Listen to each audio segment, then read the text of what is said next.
Cada minuto alguien muere de un derrame cerebral. Cada año, más de 795,000 personas en los Estados Unidos sufren de un derrame cerebral. Saludos, soy el Dr. Félix. Soy un doctor especializado en neurología.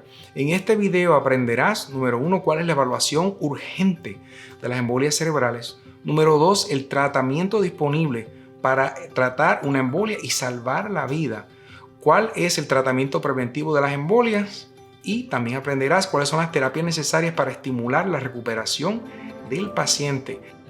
Número 1, ¿cuál es la evaluación de las embolias cerebrales? Toda evaluación empieza por una historia y un examen físico detallado. Quiere decir que llega el paciente, se toma una historia, se chequea un examen físico, se chequea los signos vitales. La persona por lo general va a ser vista inmediatamente por el doctor de la sala de emergencia, seguido por, si está disponible, la evaluación de un neurólogo. Esta parte es crítica y las primeras 4 horas aproximadamente son súper valiosas. Quiere decir que cada segundo cuenta, cada segundo que pasa sin el tratamiento es un segundo donde va a haber una muerte de una célula, ¿verdad? De una neurona.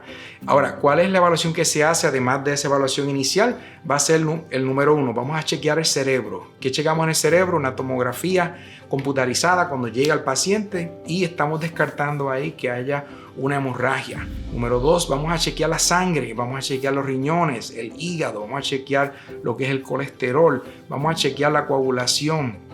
Número 3, vamos a chequear las arterias de la cabeza y del cuello, y con eso podemos hacer lo que se llama una tomografía axial computarizada que se enfoca en las arterias y queremos ver si hay alguna arteria que está tapada, que necesite que se destape, si es que hay alguna ruptura en la arteria, en la cabeza y en el cuello. También se puede hacer eso con una resonancia magnética que se enfoca en las arterias. Ahora, como parte de la evaluación del cerebro, después que hemos hecho la tomografía, se hace una resonancia magnética del cerebro sin contraste, y esta resonancia magnética lo que va a hacer es que va a evaluar con mucho más precisión si la persona ha tenido una embolia en este momento o si ha tenido una embolia en el pasado. Entonces, bien importante que evaluemos con una resonancia magnética siempre que se pueda, aunque hay casos donde no se puede, en casos donde la persona puede ser que tenga algún tipo o un marcapaso o tenga algún metal en el cuerpo donde sea contraindicado. Ahora, ¿cuál es la otra parte que es bien importante? Nuestro corazón.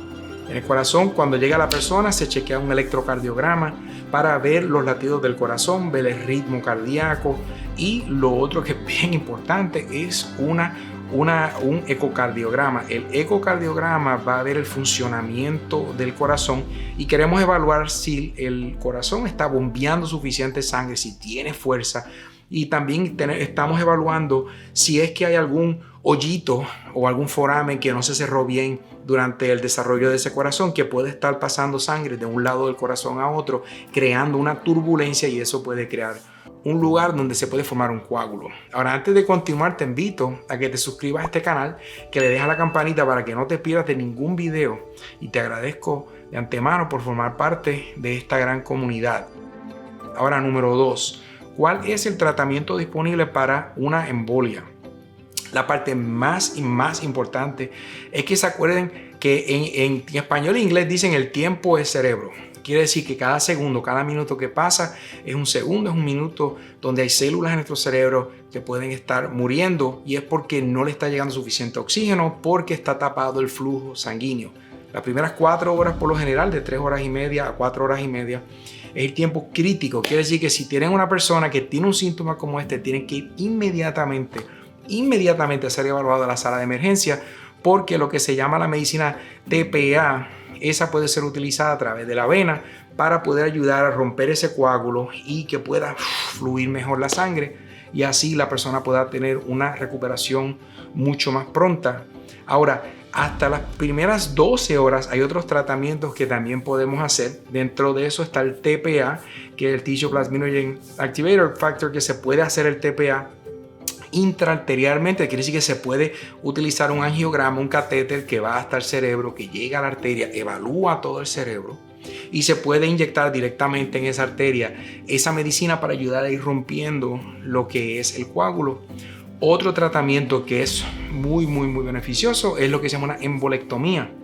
La embolectomía, mecánicamente a través de ese catéter que subió al cerebro, tiene unas pequeñas pinzas, es algo maravilloso y puede ayudar a sacar ese coágulo, puede poner al igual mayor soporte en esa arteria. Si es que la arteria como que está muy colapsada, se puede poner soporte. Entonces, esas son evaluaciones que van a estar dentro de las primeras 12 horas, pero como le digo, las primeras 4 horas, las primeras 3 horas y media, 4 horas y media son críticas. Ahora, me encantaría saber si has tenido alguna embolia o si conoces a alguien que haya tenido una embolia, qué manejo tuvieron, qué estudios le hicieron, qué tipo de terapia, cómo siguen. Te invito a que lo compartas abajo. Para mí, el área de las embolias es algo muy especial porque ha causado muchos daños y todos los días tengo el privilegio de ayudar a un paciente con embolias, pero veo a medida que ha pasado los años, he visto los estragos que ha causado. Ahora, ¿cuál es el tratamiento preventivo para las embolias? Lo primero es que para tratamiento preventivo tenemos que enfocarnos en cuáles son esos problemas médicos que la persona tiene, lo que es la diabetes, la presión alta, lo que es la nutrición, lo que es la hidratación. Pero lo primero es enfocarnos en lo que es la presión elevada, si el colesterol está elevado, si tiene algún problema con el corazón, si hay problemas con el ritmo del corazón. Seguido a eso tenemos que aterrizar un tratamiento usualmente con un antiplaquético, como lo que sería la aspirina, y eso hace que las plaquetas no se peguen tanto a lo que son los vasos sanguíneos, a las arterias, y ayuda a que no se peguen tanto las plaquetas y el colesterol tampoco, a través de lo que se llama una estatina, que es un tipo de medicina, una familia de medicinas que ayuda a la aterosclerosis. Como le mencionaba, la presión sanguínea, manejar la presión sanguínea es sumamente importante y 120/80 sería por lo general lo que es la medida que utilizamos. El dejar de fumar es otra de las cosas en prevención que es enorme y es bien importante que la persona entienda que si no ha dejado de fumar, nunca es tarde. Pero mientras más pronto lo haga, más va a seguir bajando las posibilidades de que tenga otra embolia.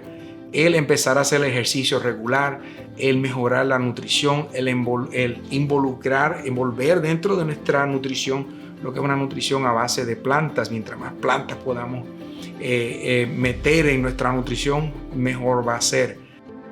Ahora, número 4, ¿qué terapias son necesarias para el mejoramiento físico? Después que hemos hecho todo el tratamiento inicial, después que hemos aterrizado el plan para lo que es la prevención, y durante de todos modos, mientras la persona está en la sala, en el hospital, empieza a tener terapia física. La terapia física es sumamente importante.